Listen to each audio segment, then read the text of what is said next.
ओम नमः शिवाय। श्री शिवाय नमस्तुभ्यं। भक्तों, आप सबको चैत मास के कृष्ण पक्ष की प्रदोष व्रत की हार्दिक शुभकामनाएं। भक्तों, हम आपको प्रदोष व्रत की कथा सुनाते हैं। एक बार एक नगर में एक ब्राह्मणी रहा करती थी। उसके पति का स्वर्गवास हो गया था। अब उसका सहारा उसका इकलौता पुत्र ही था, जिसके साथ वह सुबह से ही भिक्षा मांगने के लिए निकल पड़ती थी। इस तरह दिन भर भिक्षा में मिले हुए अन्न से वह अपना और अपने पुत्र का पेट पालती थी। एक दिन घर वापस आते समय ब्राह्मणी को एक बालक घायल अवस्था में मिला। ब्राह्मणी को उस पर दया आ गई और उसे वह अपने घर ले आई। वह लड़का विदर्भ देश का राजकुमार था। शत्रु सैनिकों ने उसके राज्य पर आक्रमण कर लिया था और उसके पिता को बंदी बनाकर उसके राज्य पर अधिकार कर लिया था। इससे वह बालक मारा मारा फिर रहा था। राजकुमार अब ब्राह्मणी और उसके पुत्र के साथ उनके घर में ही रहने लगा और उसके पुत्र की तरह ही वह ही पलने और बढ़ने लगा। एक दिन वह ब्राह्मणी अपने पुत्र के साथ राजकुमार को लेकर भिक्षा मांगने के लिए गई हुई थी। वहीं पर अंशुमति नाम की एक गंधर्व कन्या ने राजकुमार को देखा और उस पर मोहित हो गई।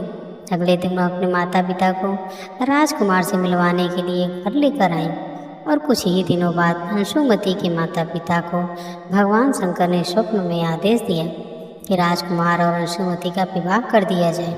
उन्होंने वैसा ही किया। वह विधवा ब्राह्मणी भगवान शिव की परम भक्त थी। सारे प्रदोष व्रत रहा करती थी। उनके प्रदोष का ही प्रभाव था कि राजकुमार ने गंधर्व राज की सेना की सहायता से विदर्भ देश के शत्रुओं को भगा दिया और अपने माता पिता का खोया हुआ राज्य पुनः प्राप्त कर लिया। सुखपूर्वक जीवन बिताने लगा। राजकुमार ने ब्राह्मणी के पुत्र को अपना मंत्री बना लिया। ब्राह्मणी के प्रदोष व्रत के कारण भगवान शंकर की कृपा से जैसे राजकुमार और ब्राह्मणी पुत्र के दिल सुधर गए, वैसे ही भगवान शंकर अपने हर भक्त के पर कृपा बनाए रखते हैं और सबके दिल संवारते हैं। पूर्व समय में शिलाद नामक एक धर्मात्मा मुनि ने अपने पितरों के आदेश से मृत्युहीन और अयोनिज पुत्र की कामना से भगवान शिव की कठोर तपस्या की। शीघ्र प्रसन्न हो जाने वाले भगवान महादेव उनके तप से प्रसन्न हुए और साक्षात प्रकट होकर उनसे वर मांगने के लिए कहा। भगवान ने कहा, ऋषिवर, मैं तुम्हारी तपस्या से प्रसन्न हूँ, वर मांगो। तब शिलाद मुनि ने, भगवान, यदि आप मेरी तपस्या से प्रसन्न हैं तो यह वर दीजिए कि मुझे आपके समान ही मृत्युहीन अयोनिज पुत्र की प्राप्ति हो। तब भगवान शिव ने कहा, हे तपोन्नत विप्र, हालांकि मैं जगत का पिता हूँ तो भी मैं तुम्हारी तपस्या से प्रसन्न होकर कहता हूँ कि मैं तुम्हारे अयोनिज पुत्र के रूप में अवतार लूँगा और उस अवतार में मेरा नाम नंदी होगा। ऐसा कहकर भगवान शिव अंतर ध्यान हो गए। कुछ समय बाद यज्ञ वेताओं में श्रेष्ठ शिलाद मुनि यज्ञ करने के लिए यज्ञ क्षेत्र जोत रहे थे कि उन्हीं सी समय उन्हें श्वेत बिंदु यानी पसीने के बूंद से एक पुत्र उत्पन्न हुआ। वह बालक सूर्य के समान प्रभावशाली, त्रिनेत्र, जटा, मुकुटधारी, त्रिशूल आदि से युक्त और चतुर्भुज रुद्र रूप में मुनि दिखाई दिया। उसे देखते ही शिलाद मुनि तो बड़ी ही प्रसन्नता हुई और वे उस बालक को अपनी कुटिया में ले गए, जहाँ जाकर बालक ने साधारण मनुष्य के रूप धारण कर लिया। मुनि अब बड़े ही प्यार से उनका पालन पोषण करने लगे। उन्होंने उसके जातक मार्दिक संस्कार करवाया और उसका नाम रखा नंदी। वह बालक 5 वर्ष की आयु तक सभी वेदों और शास्त्रों का ज्ञाता हो गया। 7वां वर्ष पूरा हुआ तो वहाँ 2 मुनि मिलने आए। उनमें से एक का नाम था मित्र, दूसरे का नाम था वरुण। उन्होंने मुनि शिलाद को बताया कि आपके पुत्र की आयु मात्र 1 वर्ष शेष है। अब तो वह बात जानकर शिलाद मुनि चिंतित हो गए। उन्होंने नंदी ने अपने पिता को ढांढस बताया। उन्होंने आत्मविश्वास के साथ अपने पिता से कहा, पिताश्री, आप चिंतित मत होइए, यमराज मेरा कुछ नहीं बिगाड़ पाएगा। शिव तो कालों के भी काल हैं। मैं भगवान शिव की आराधना करूंगा और उनसे प्रभाव से मृत्यु पर विजय प्राप्त करूंगा। ऐसा कहकर नंदी वन को चले गए और भगवान की प्रसन्नता के लिए कठिन तपस्या प्रारंभ कर दी। उन्होंने 3 नेत्र, 10 भुजा और 5 मुख वाले भगवान सदाशिव का ध्यान लगाया और रुद्र मंत्र का जाप किया। उनकी तपस्या से प्रसन्न होकर भगवान शिव और माता पार्वती प्रकट हुई। उन्होंने नंदी से कहा, शिलाद नंदन, तुमने बड़ा ही उत्तम तप किया है। मैं तुम्हारी इस तपस्या से परम संतुष्ट हूँ। तुम्हारे मन में जो इष्ट मांग लो। तब नंदी भाव विभोर होकर उनके चरणों में लौट गए। तब भगवान शिव ने उन्हें उठाया और बोले, बस तुम दोनों विप्रों को मैंने ही भेजा था। तुम्हें भला मृत्यु का भय कहा। तुम तो मेरे ही समान हो। तुम अजर अमर दुख रहित और अक्षय होकर मेरे गणनायक बनोगे। तुम में मेरे ही समान बल होगा। तुम सदा मेरे पास भाग में स्थिर रहोगे। मेरी कृपा से जन्म, जरा और मृत्यु जैसे विकार तुम्हें शरीर का स्पर्श भी नहीं कर पाएंगे। ऐसा कहकर दयालु भगवान शिव ने अपने गले की एक कमल माला उतार कर नंदी के गले में डाल दी। उस माला के पड़ते ही नंदी 3 नेत्रों और 10 भुजाओं वाले हो गए। फिर भगवान शिव ने अपने गणाध्यक्ष के पद पर उनका अभिषेक किया। साथ ही वरदान दिया, जब भी भगवान शंकर की कोई भी प्रतिमा स्थापित की जाएगी तो उसके सम्मुख नंदी का होना अनिवार्य हो, वरना वह प्रतिमा अधूरी मानी जाएगी। आप ध्यान देंगे तो पाएंगे कि भगवान शंकर के मंदिर में शिव की प्रतिमा के सम्मुख बैठे नंदी महाराज की दोनों आंखें निरंतर भगवान शिव की प्रतिमा पर ही लगी रहती हैं।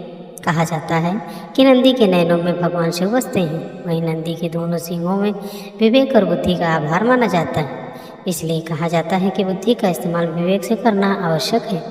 नंदी महाराज के गले में बंधी हुई घंटी यह प्रतीक है कि निरंतर मनुष्य को भगवान का ध्यान करना चाहिए। यह तो सभी जानते हैं कि नंदी महाराज के बिना भगवान शिव का मंदिर कभी नहीं बनता। लेकिन हमारे देश में एक ऐसा भी मंदिर है जहाँ नंदी महाराज के बगैर भगवान शिव का मंदिर बना हुआ है। भारत के नासिक में गोदावरी तट पर बना हुआ कपालेश्वर महादेव मंदिर। इस मंदिर में भगवान शिव की प्रतिमा तो है, लेकिन नंदी यहाँ पर उपस्थित नहीं। और इसके पीछे एक पौराणिक कथा है प्रचलित है, जिसके अनुसार एक बार भगवान शिव ने ब्रह्मा जी के एक मुख को काट दिया था, क्योंकि ब्रह्मा जी के 5 मुख थे, जिनमें 4 मुख तो वेद पाठ किया करते थे, लेकिन एक मुख हमेशा उन्हीं वेदों की बुराइयां किया करता था।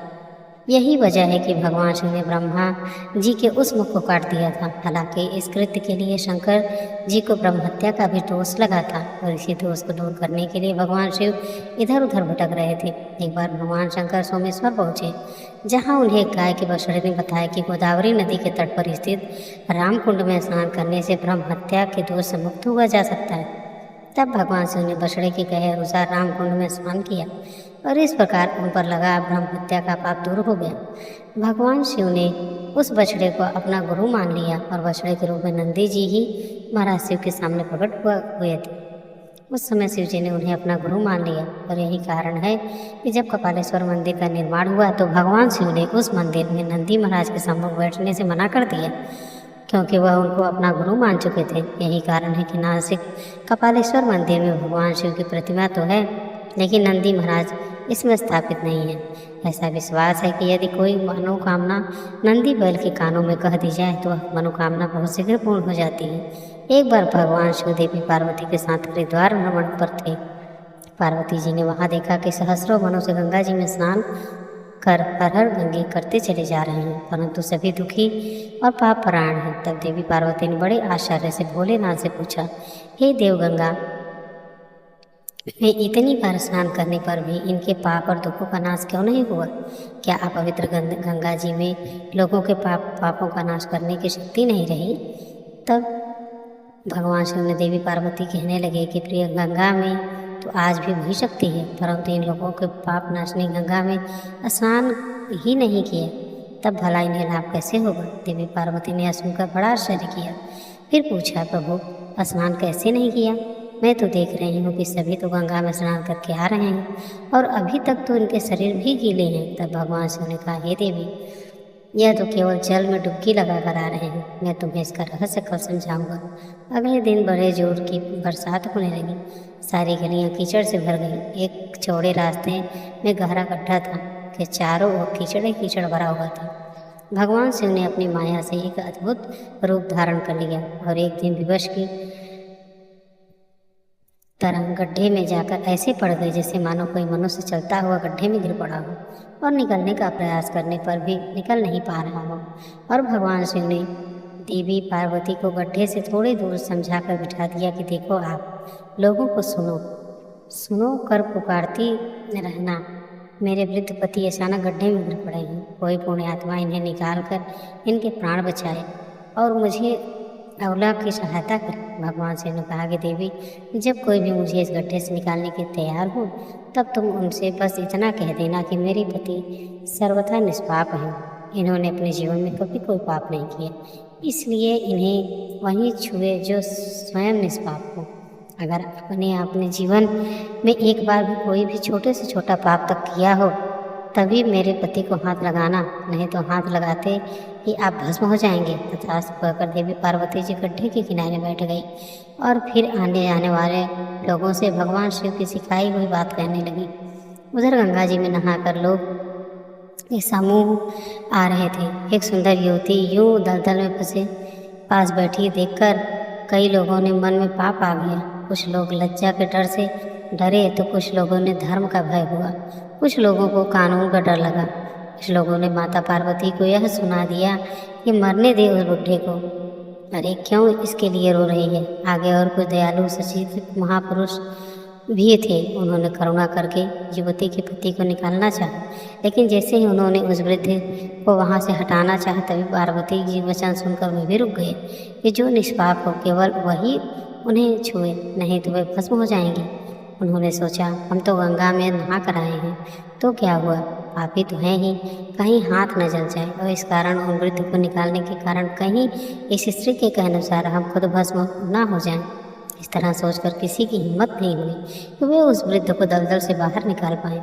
सैकड़ों लोग आए और पूछकर चले गए। सुबह से शाम हो चली, तब भगवान शिव ने देवी पार्वती से कहा, देखो आया कोई सच्चे हृदय से गंगा जी में नहाने वाला। तभी कुछ देर बाद एक जवान हाथ में लोटा लिए हर हर गंगे कहता हुआ वहां से निकला। देवी पार्वती ने उनसे भी वही बात कही। उस नवयुवक ने हृदय करुणा से भरा है। उन्होंने भगवान शिव को उस गड्ढे से निकालने की तैयारी की। तभी देवी पार्वती ने उसे रोका और कहा, भाई अगर तुम मेरी पूरी तरह से निष्पाप हो तभी मेरे पति को छूना, क्योंकि अगर तुमने जरा भी पाप किया होगा तो मेरे पति को छूते ही तुम भस्म हो जाओगे। लेकिन उस युवक ने बिना कोई संकोच के दृढ़ निश्चय के साथ माता पार्वती से कहा, माते मेरे निष्पाप होने से तुम्हें संदेह क्यों होगा? आपको नहीं दिखता कि मैंने अभी अभी गंगा जी में स्नान करके आया हूँ? गंगा जी में गोता लगाने के बाद कभी पाप रहते हैं भला? और आपके पति को तो अभी तुरंत निकालता हूँ। कहते ही उस युवक ने वृद्ध को गड्ढे से बाहर निकाल दिया। तब भगवान शिव माता पार्वती ने उसे अधिकारी समझकर अपना असली स्वरूप प्रकट कर उसे दर्शन दे कृतार्थ किया। भगवान शिव ने माता पार्वती से कहा, देवी इतने लोगों में बस एक ही गंगा में स्नान किया। इस दृष्टांत के अनुसार जो लोग बिना श्रद्धा और विश्वास के केवल दंभ के लिए, केवल पाखंड के लिए गंगा जी में स्नान करते हैं, उन्हें वास्तविक फल नहीं मिलता। लेकिन इसका यह मतलब नहीं कि गंगा स्नान व्यर्थ जाता है। गंगा स्नान का बहुत पुण्य है। गंगा स्नान करने से सभी पापों से तो मुक्ति मिलती है, साथ ही मोक्ष की भी प्राप्ति होती है। ऐसा हमारे धार्मिक पुराणों में वर्णन है।